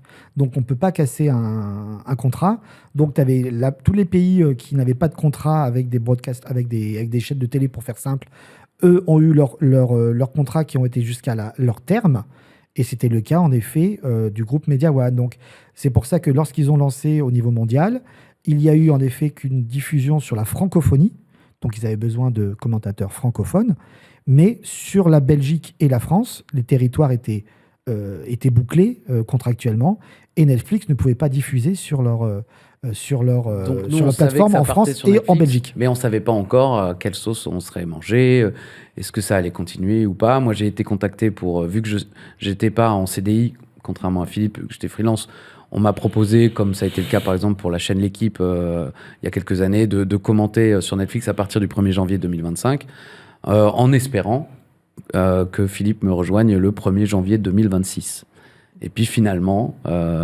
en fin d'année 2025, il y a eu des choses, des discussions, Qu'est-ce qui s'est passé ? Qu'est-ce qui s'est passé, Philippe ? Pourquoi Netflix ne prend pas le duo mythique ? Ce qui est moi, je serais patron de Netflix ou un des dirigeants en France, ça serait la logique. C'est-à-dire, je fais du catch en France, je prends le duo mythique. Je travaille pour Netflix depuis 1 an et demi, maintenant quasiment. Je n'ai aucun contact avec Netflix. Ah oui, c'est vrai ? Je suis moi direct. C'est Netflix. Je ne sais pas si ça les intéresse. Mais tu es en contact avec qui alors ? Avec la WWE. Ah, c'est eux qui gèrent, c'est la fédération de catch qui gère. Oui, en fait, ils vendent un programme en version locale. Donc, il y a des dizaines de commentateurs à travers le monde qui sont engagés directement par la WWE pour commenter en espagnol, en italien, en russe, en chinois. Alors pourquoi la fédération ne prend pas le duo mythique ? Qu'est-ce qui s'est passé, Philippe ? Qu'est-ce qui s'est passé, Philippe ? Il faut leur demander. Est-ce que toi... Non, en fait, pour être tout à fait transparent, parce qu'il y a eu un peu de l'eau qui a coulé sous les ponts, et c'est vrai que... Moi, j'ai lu beaucoup de choses sur Internet. Ouais, après, il y a toujours des gens qui savent... Qui disent... Non, en fait, ce qui est assez étonnant, c'est que la WWE, et Christophe est bien placé pour le savoir, ça fait des années qu'ils veulent que je commande pour eux, en direct. Ça a été déjà à l'époque de Canal+, mais il y a très longtemps, avec Christophe d'ailleurs. Bon. Et il y a eu le Network aussi. Et à chaque fois, c'était le Netflix de la WWE. Ouais, ils avaient créé leur propre... Longtemps avant même que Netflix explose, ils avaient créé le WWE Network il y a 10 ans déjà. Et la direction de l'époque ne voulait pas. La direction de l'époque qui n'est pas la même que celle d'aujourd'hui. Bon, pour des raisons que je comprends complètement, mais en fait, voilà, ils ne voulaient pas voir partir Bon. C'est un de leurs talents. Et puis moi, je suis en CDI, pas à temps complet, mais et par contre, je n'ai pas le droit d'exclusivité, mais... Je me dois quand même d'avertir ma direction. Parce que c'est ce que j'ai lu sur Internet, en disant Philippe ne peut pas aller sur Netflix parce qu'il est en CDI. Non, contractuellement, il n'a pas le droit. Je ne suis pas en CDI à temps complet, je suis CDI à temps partiel. C'était négocié pour ça, justement, puisque à un moment donné, je bossais pour TF1, j'ai fait du poker, j'ai bossé pour plein de choses. Et c'était en accord avec mes directions. Et c'était en toute transparence. Sauf que là, en effet, Netflix m'avait proposé d'être là sur la francophonie. Donc, la WWE. Oui, pardon. Non, parce que tu as du Netflix, mais je veux dire... Oui, la WWE, c'est facile. La WWE m'avait... Et puis, comme il y avait encore le programme qui était diffusé sur AB1 et ABX pour la Belgique, voilà, ils ne se sont pas trop entendus avec ma direction. On a dit, on verra ça plus tard, au 1er janvier 2026, il y a de grandes chances que ça se fasse. Mais c'était prévu. Ah, bien sûr, c'était prévu. C'est pour ça que quand j'ai dit, quand on a eu cette fameuse dernière où les gens voulaient savoir, parce que c'est là où j'ai dit que je ne serais pas là, en fait. Les mots ont leur importance, j'ai dit, j'aurais dû. C'est pas que... C'est dû. T'aurais dû, mais c'est pas de ton fait à toi. Alors, oui et non. Disons que si tu veux, quand tu t'engages avec des gens qui te promettent des choses et que... Au dernier moment, il y a de nouvelles informations qui tombent et qui ne te permettent pas d'y aller de manière sereine, non, tu n'y vas pas. Donc ça veut dire que potentiellement, toi, tu serais OK pour aller sur Netflix ? Moi, j'ai toujours dit, j'ai toujours été OK. Ma direction actuelle de Media One, ils ont été extraordinaires. Ils m'ont dit, on sera OK sur ta décision, quelle qu'elle soit. Donc, tous les signaux étaient ouverts. Et il se trouve qu'au dernier moment, ils ont un peu changé d'avis. Donc, très bien. Donc ça, c'est du fait de la fédération ? Du fait de la fédération, oui et non. Disons que moi, en tout cas, je n'ai pas voulu aller dans ces conditions-là, puisque ce qui avait été convenu n'a pas été... Mais moi, je serais la fédération. La logique, c'est de prendre le duo mythique. C'est-à-dire, écoute, si tu vas-y, veux appelle-les. fédérer ta communauté française, enfin francophone, parce que c'est en Belgique et tout, ça serait de former le duo mythique qui a duré pendant 25 ans. Bah, peut-être qu'ils jugent Pour que les ça, fans. peut-être qu'ils jugent que ça n'a pas raison d'être finalement. Je sais Donc pas. si demain ils font une offre, ils changent d'avis, tu dirais oui. Bah oui, il faudra qu'on étudie, bien sûr. Eh ben, il faut faire comme la newsletter à l'époque, il faut envoyer des lettres à la Non, mais fédération. après, tu sais, venez les temps fans de changé. catch. après, ce que tu sais pas, c'est qu'il ne veut plus commenter avec moi. Oh, c'est pas vrai. C'est pas vrai. Après, j'ai non, beaucoup ouais. d'amitié pour mon collègue de maintenant. Évidemment, je le connais aussi depuis très longtemps. Philippe le connaît aussi depuis très longtemps. Il est dans le On livre, on l'a vu, il était gamin, on l'a mis en place, on lui a mis le pied à l'étrier, il y a zéro problème avec ça. Je serais ravi, et c'est normal.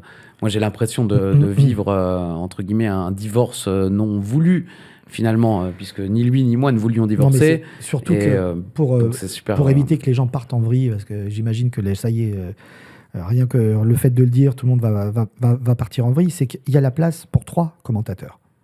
Et moi, c'était dans mon optique de signer avec eux, c'était mon envie qu'il y ait en effet 3 commentateurs. Sachant que tu avais déjà fait des remplacements. Ah oui, j'avais déjà été sur Netflix. Sur pour Netflix, Il remplacer m'a ouais. remplacé Christophe. l'année dernière. Donc, quand il y a j'ai pris zéro problème, Les seules là. vacances de toute ma vie. Tous ceux qui disent c'est son contrat, non. Il a la retraite, non. Il a été viré, non. Enfin, tu vois, je veux dire, on peut tout Ouais. prendre point. Ceux qui disent point qu'il est par nul, point. oui. Voilà. Par contre, oui, c'est parce que en effet, je suis. Non, mais voilà. Il y a eu une Il y a pas- discussion à un moment donné, mais qui n'a Mais pas bien abouti. sûr, Il y a eu bah, moult c'est discussions, pas sûr, il y a eu- négociations qui n'ont pas compte. abouti. Et c'était dans les tuyaux. Enfin, je veux Mais dire. pour toi, tu restes ouvert quand même. Bah, je C'est-à-dire, reste si on te ouvert, fait une mais- proposition, tu es prêt à reformer le duo culte. Moi, je reste ouvert, mais voilà, il faut qu'il y ait en effet la place pour tout le monde. Il faut que je me sente désiré aussi. Il faut que je me sente voulu, parce que là, en l'occurrence, j'avais l'impression que c'était plus le cas. Donc, oui, à un moment donné. Moi, je vais écrire à la fédération. Je vais écrire à la fédération. Moi, je vous Et désire à Netflix. toujours, Philippe. Mais entre nous, ça m'a permis. Et alors, c'est vrai que j'ai eu cette phrase lors de la dernière en disant que on a vécu notre enterrement en direct, parce qu'habituellement, un enterrement, tu le vis pas en direct. Oui.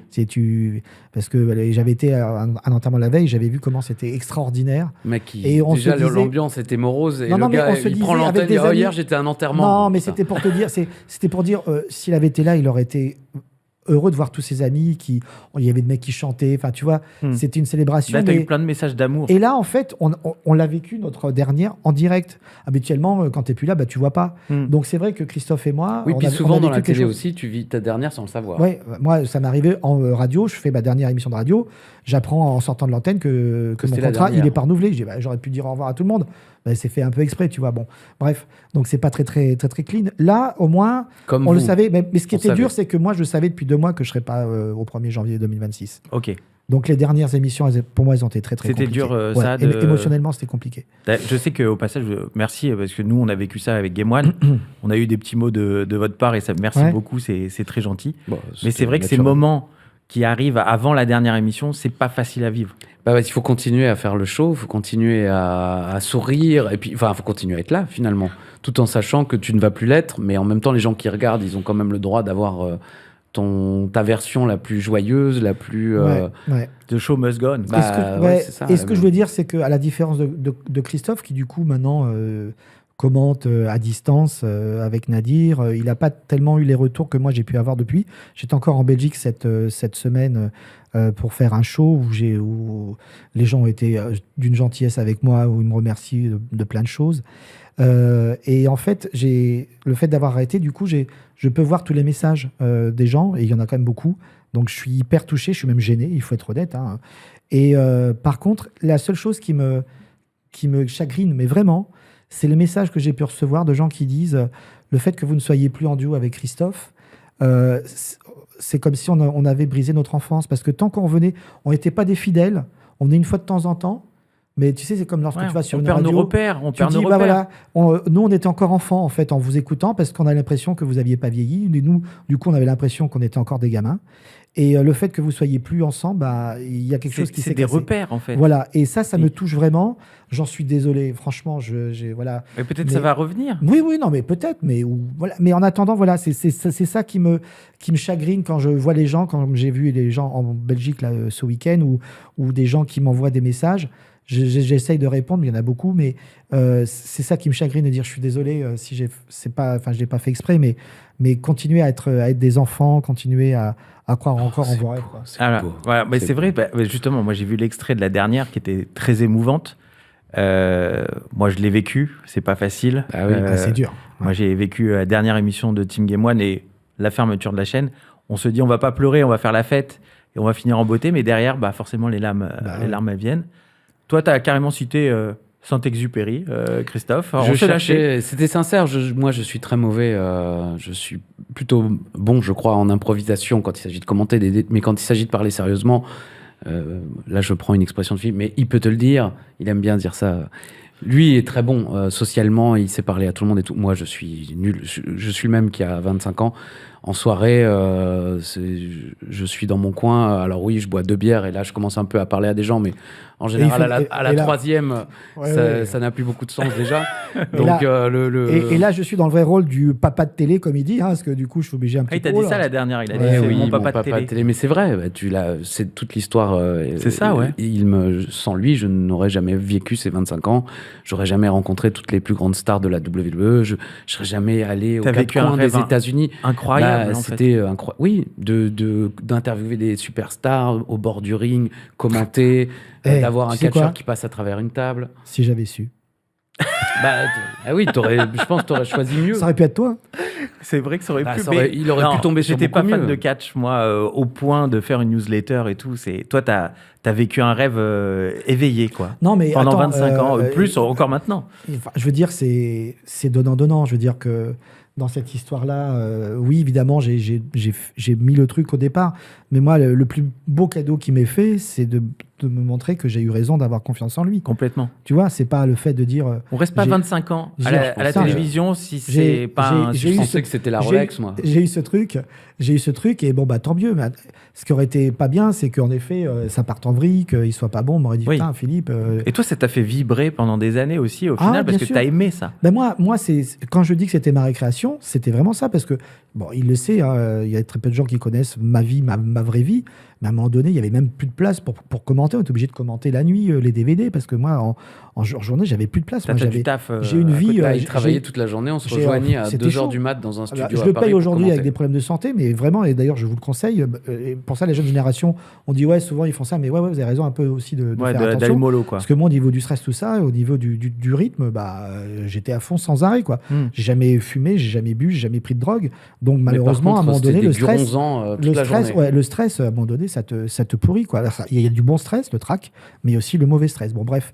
Donc, moi, si tu veux, c'était ma récréation quand j'allais faire du catch. Par rapport à tous les autres trucs, quand je produisais, quand je réalisais, il fallait gérer des équipes, c'était que des problèmes à gérer. J'étais content de le faire parce qu'il fallait que ça avance, mais c'était lourd, tu vois. Et quand j'allais faire du catch, même si c'était à 1h du matin chez notre amie Sofiane à enregistrer les DVD où j'étais déjà crevé, donc j'arrivais en effet, je prenais mon Guranzan, je prenais mon Red Bull. Je peux te dire qu'au niveau du palpitant, c'était chaud. C'est quoi. Pas bon ça. Et, mais en attendant, je tenais jusqu'à 4h du mat, après je rentrais et je me relevais à 7h, tu vois. Et ça, il faut avoir, j'ai fait ça pendant des années. L'envie, il faut aimer. J'ai fait ça pendant des années, mais d'un côté, j'étais pas forcé. J'y allais avec la banane. Tu vois. Donc moi, je dis aussi merci pour ça parce que on a vécu. Moi, j'avais la chance de pas avoir l'impression de travailler.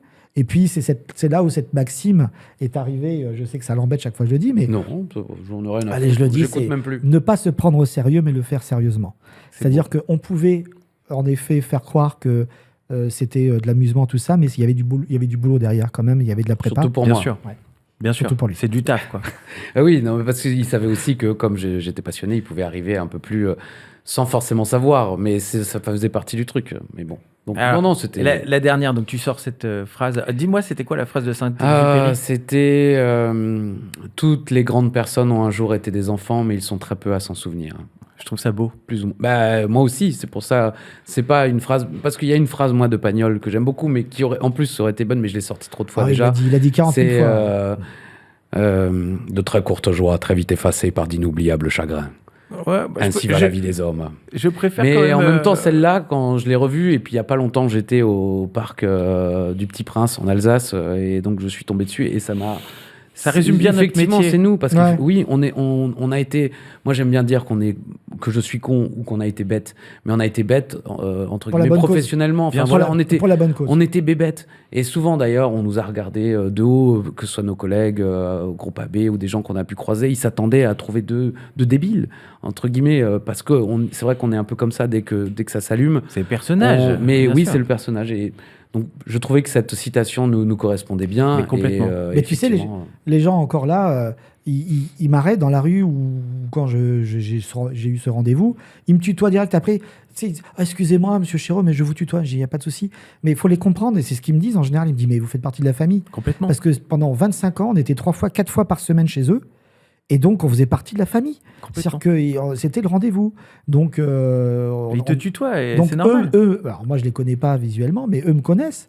Et des fois, ils m'arrêtent dans la rue et elles disent « Oh, désolé, on vous a... Non, il n'y a pas de souci. Ah, je vous ai tutoyé, on peut prendre une photo. » Ben oui. Enfin, tu vois, j'aime cette proximité. Et surtout, ça, je l'ai dit, et Christophe l'a rappelé tout à l'heure, on a une communauté qui est d'une bienveillance incroyable. C'est-à-dire qu'ils sont polis. Dans la rue, que ce soit Christophe ou moi, ils demandent toujours est-ce qu'on peut. Tu sais, il y en a plein. Moi, personne ne me reconnaît jamais. Avec des selfies, ça te pousse. Enfin, tu vois. Non, c'est est-ce qu'on peut. Est-ce que ils cherchent à discuter. Moi, je prends plaisir si je peux à discuter un peu avec eux. Et sur les réseaux sociaux, on le voit quand il y a des gens qui arrivent là, on ne sait pas d'où et qui commencent à critiquer. Ben, ils se font banner direct. On n'a même pas besoin d'intervenir. C'est beau, ça. C'est une belle communauté. Mais je pense aussi que. Je le dis, alors, tant pis, peut-être des gens diront que c'est prétentieux de ma part, peut-être de notre part. Parce que moi, je ne cautionne pas. Non, mais je veux dire, on fait tout aussi pour que ce soit comme ça. C'est-à-dire qu'on ne cherche pas à créer du buzz pour créer du buzz ou du clic. On fait les choses naturellement. Donc, à un moment donné, c'est ce que je dis, c'est ce que je disais tout à l'heure. Si on est naturel, à un moment donné, on ne peut pas tricher, quoi. Complètement, c'est vrai. Ça, vous êtes naturel et en même temps, il y a votre rôle qui est une partie de vous-même un peu, qui se révèle. C'est difficile à expliquer. Mais tu sais que les gens nous disent, encore l'autre jour, mais vous êtes comme ça dans la vie aussi ? Bah ouais. Ouais, alors moi je vous ai vu en dehors du tournage là, ils sont comme ça dans la vraie vie. Mais dès qu'on se croise, on l'est pas tant que ça. Ils s'arrêtent jamais. En fait, seulement s'il y a des témoins. Parce que Philippe est la personne à qui je parle le plus au téléphone, plus que n'importe qui d'autre. D'ailleurs, il m'arrive quand je suis chez moi, je vois le nom de Philippe, je dis à la personne présente. Bon, je reviens dans 1 heure. C'est beau. Parce que et souvent on est interrompu par son téléphone qui a plus de batterie et donc ça se coupe. Mais c'est beau. Quand on est tous les deux, on se parle normalement, évidemment, et on se parle de tout naturellement. Mais effectivement, dès qu'il y a quelqu'un, on a quand même un peu le côté, ça y est, le spectacle commence, quoi. Ah bah, donc, je vous ai vu là en coulisses, on a l'impression qu'on était en train de commenter une émission, sauf que c'était la vraie vie, quoi. Ouais, c'était ça. Ouais. Vous avez eu... Bon, la dernière émission, ça s'est fini forcément avec un peu de larmes. Je connais ça. Moi, en plus, le problème, c'est que je suis hyper émotif, quoi. Mais vraiment, donc c'est un souci parce qu'à chaque fois. Et tu savais surtout que t'allais pas. Non, mais surtout, là, c'est un enfoiré parce que moi, pendant toute l'émission, j'ai envoyé tous les messages, les remerciements, à tout le monde. Tu vois, j'ai fait le job pour dire ça va être dilué, ça sera moins lourd qu'à la fin où tu vas boum. Mais à la fin, ils nous ont prévu une petite vidéo un peu drôle, qui n'était pas émotive du tout, qui était drôle, voilà. Donc je lui ai dit c'est bon, on n'aura pas l'alarme. Sauf que c'est lui qui a sorti sa petite phrase et qui s'est mis à chialer. Alors qu'il chiale jamais. Toi, tu pleures jamais. Jamais. En 25 ans, c'est la première fois. Alors déjà pour la naissance cette année, de mon enfant. Ouais. Je ne pleure jamais. Non, il chiale jamais. Mais je m'étais préparé. Et il rigole jamais. Et cette année, on a eu un fou rire, le seul en 25 ans. Le seul en 25 ans. On a eu un fou rire à l'antenne en direct. Pour une connerie en plus. Et comme toujours, hein. Et il a chialé. Et là, donc, et il me dit... Mais je m'étais préparé à chialer. Et il me dit, et maintenant... tu t'étais préparé à chialer ? Je m'étais préparé pendant 2 mois. Le jour où j'ai su... Mais oui, mais parce que je voulais que ce soit... émouvant. Non, mais c'est pas que je voulais que ce soit émouvant, mais je voulais être à la hauteur du rendez-vous parce que je savais, même si personne ne nous regardait, même si on était regardé que par 10 personnes, peu importe, nous c'était 25 ans de trucs, quoi. De votre vie, ouais. Et quand même là, tu parlais d'enterrement tout à l'heure, quand tu perds quelqu'un, en général, tu t'y attends pas. Moins vraiment d'une maladie grave avant, mais je suis encore assez jeune pour l'instant, je touche du bois, ça va. J'ai connu des gens gravement malades autour de moi, mais ça va. Bref, là, on savait que ça allait arriver. Moi, je voulais quand même, à un moment, montrer mon émotion. Parce que c'est pas que j'en ai pas d'émotion, mais c'est que je suis très pudique. Et j'ai honte de pleurer ou de rire, de montrer des émotions. Donc, je m'étais préparé pendant des semaines et des mois. J'écoutais des chansons tristes. Oh là, c'est pas possible. Ah, je te jure. Mais j'avais besoin j'avais besoin de ça. Alors que moi, le PSG marque un but et est champion, moi je pleure. En vrai, même s'il n'avait pas pleuré, t'aurais eu les larmes aussi. Ben non, même. mais c'est. Oui, mais là, ça a rendu mais le moment. Connaissant, t'aurais eu les il larmes. fait son truc, il chiale. Bon, déjà, moi, quand je vois un mec chialer, déjà, je chiale, ou une nana. Mais là, en plus, mon Christophe qui chiale à côté de moi, bah, t'imagines que je m'y attendais pas. Donc, déjà, je commence. Et il me dit, et je laisse Philippe finir. Moi, j'avais déjà tout dit, tu vois. Ouais. Oui, mais c'était officiellement, entre guillemets, la dernière fois que tu commentais du catch. Donc voilà, jusqu'à nouvel ordre. C'était pas facile, mais c'était pas facile. Nous, ça faisait 3 mois qu'on le savait. Hein. Moi, je l'ai su que le jour de mon anniversaire, en fait. Ça aurait dû être... le champagne était prêt, et c'est le jour de mon anniversaire où on m'annonçait que les conditions faisaient que, et j'ai dit, bah non... Donc voilà, donc tu vois, c'était pas très cool. Mais donc ça faisait 3 mois qu'on le savait, et c'est vrai que... moi, en fait, je voulais que ça s'arrête. C'est comme quand on te dit, tu as rendez-vous chez le dentiste, on va t'arracher la dent le 12. Ouais, je comprends. Allez, arrache-la-moi tout de suite, là, parce que j'en peux plus, quoi. C'est arraché tout de suite. C'était long. C'était long, tu sais. Parce que, en plus, tout le monde, on sait, vous ne dites rien parce que vous allez y être. Ouais. Bon. Tu vois, donc pour moi, c'était dur. Et puis, du coup, tu te ressasses plein de trucs, des souvenirs. Bon, on l'a bien vécu. Attends, il y a des choses plus graves et on le voit actuellement, malheureusement, dans la vie. Bien sûr, oui. Ça va, mais c'est un moment notre petit dur. problème à nous, du fait dur que dans une carrière. Justement, oui. Que je commande pas, ça va. J'arrive tout va bien. Il y a des choses beaucoup plus importantes. Mais c'est par rapport à ça, justement. C'est par rapport peut-être à la bouée de sauvetage qu'on pouvait être au moment où les gens... tu sais, on a vécu des moments durs. On a vécu comme tout le monde. Le Bataclan, Nice, tout ça, on était en direct pendant Nice. Vas-y, reprends après la pub quand tu comprends que le hashtag Nice, c'est pas parce qu'il y a un match de foot, c'est parce qu'il y a des mecs qui sont morts, parce qu'il y a un fou. Et derrière, tu as l'antenne. Moi, j'avais pas envie de commenter. Hein. Oui, mais les gens, ils ont besoin de ça. Juste après Bataclan, j'avais pas envie de commenter. Oui, mais les gens, ils ont besoin de ça. Quand j'ai perdu des proches, que tu arrives, j'ai pas envie de commenter, les gars. Et là, c'est perso, mais je vous le dis pas. Voilà. Et c'est pareil pour tout le monde. Donc, les gens qui sont en face, qui se disent on va quand même regarder le catch ce soir parce que j'ai perdu ma maman, mon papa, enfin tu vois, et qui nous disent après vous m'avez un peu fait sourire, et c'est juste ce qu'on voulait faire, c'est vous faire un peu déconnecter, vous faire ressouffler un petit peu, avoir du sourire pendant 1h30, on dit des conneries, ça vole pas bien haut, mais au moins pendant 1h30 ça vole pas haut. Au moins vous avez eu un petit peu ce temps de répit pour vous, quoi. Et c'est juste ça que je voulais, moi, en fait. Mais c'est ça. Vous êtes les rois du divertissement. Le divertissement. Le mec, il a trouvé une formule, les rois du divertissement. Regarde, parce que les rois, après, ils vont se bagarrer pour savoir qui est le vrai roi. Hein. Cite-moi quelqu'un qui, pendant 25 ans, a fait du divertissement à la télévision. Plein de gens. Alors là, en ce moment, je suis dans une phase où je réécoute toutes les grosses têtes des années 80 avec Jean-Yann et Jacques Martin. Moi, c'était mon enfance. Jacques Martin, par exemple. Moi, je détestais quand j'étais gamin chez ma grand-mère regarder l'après-midi l'école des fans, le truc autour du monde, je sais plus ce que c'était sa deuxième émission. Je détestais. Mais maintenant, je redécouvre Jacques Martin, sa folie d'improvisation avec Jean-Yann. Incroyable, mec. Ouais. À l'époque, était incroyable. C'était un grand monsieur. J'ai rencontré, parce que j'ai fait une émission de Jacques Martin, mais ça, c'est une autre histoire. Ah oui. Tu le racontes. Lequel, le casting C'est sous vos applaudissements, le casting d'animateur télé à l'époque. Comme Christophe Beaugrand, je crois. Christophe Beaugrand, je crois qu'il a gagné. Et moi, j'avais un pote qui était aussi École de France qui l'a fait aussi, qui est passé. Ah ouais, voilà. Je me rappelle. Bon, en tout cas, voilà, moi, par exemple, ce monsieur a quand même, pendant de longues décennies, créé. De manière beaucoup plus intelligente que nous deux, parce que le mec était capable de citer des trucs de dingue. Il avait été chez les jésuites, il connaissait...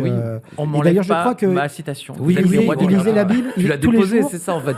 Tu vas sortir un t-shirt. Je crois savoir que ceux qui ont bossé avec lui pourront peut-être le confirmer, mais je crois que tous les jours... Non, mais ils sont morts, ceux qui ont bossé avec lui. Non, il lisait au moins 1 ou 2 pages de la Bible. Ah ouais, carrément. Ouais.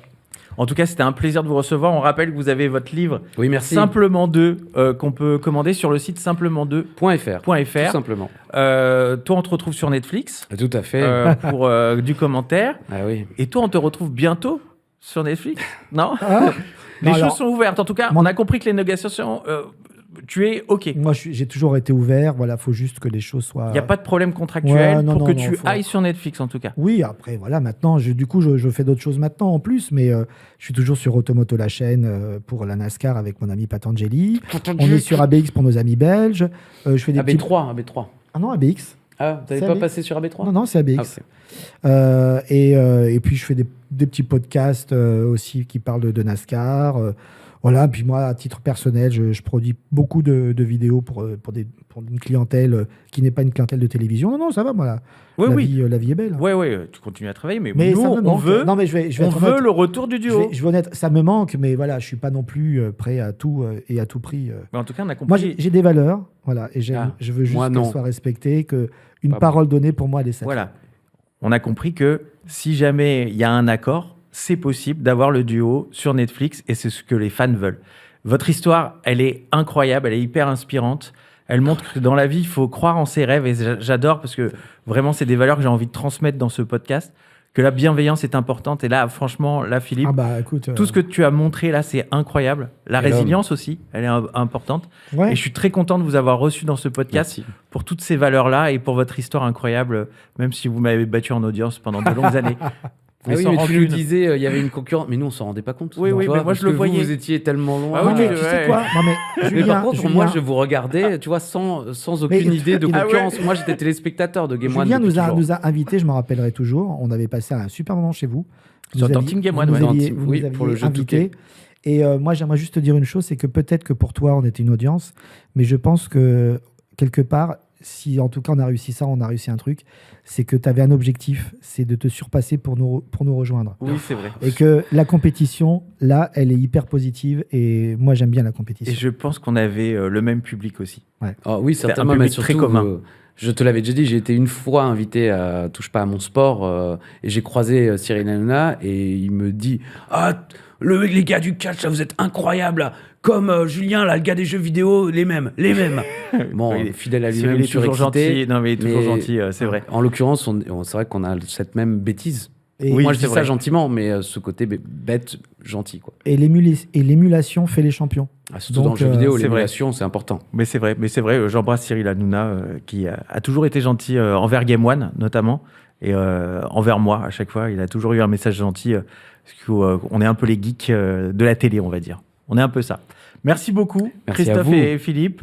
Merci à tous d'avoir regardé ce podcast jusqu'à la fin. J'espère que ça vous a plu. On termine quand même avec un... Ah mince, il l'a pas oublié. Allez, on est obligé. Mesdames et messieurs, bienvenue à WWE Raw. C'est le coup de la corde à linge et il passe par-dessus la troisième corde.